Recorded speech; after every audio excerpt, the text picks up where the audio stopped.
বৃষ্টির মধ্যে একদিন আমি তোমার সঙ্গে দেখা করতে চেয়েছিলাম। ঘরের উষ্ণতা ছেড়ে বেরোতে চাওনি তুমি। দুঃখ পেয়ে মনটাই আমার বৃষ্টি হয়ে গিয়েছিল। বৃষ্টি পরে আকাশ জুড়ে রামধনু উঠল। গোধূলি বিকেলে আবার যখন ডাকতে গেলাম, ঘরে তোমার অনেক লোক। হাসির আওয়াজে বুকখানি দুমড়ে মুচড়ে যাচ্ছিল।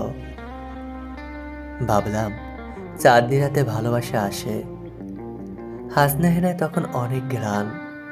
হীরার কুচিতে আকাশ এলো নেমে। তোমায় তখন ডাকতে গিয়ে দেখি দুজোড়া হাত আঁকড়ে আছে গভীর নির্ভরতায়। আমার আর ভালোবেসে ওটা হলো না।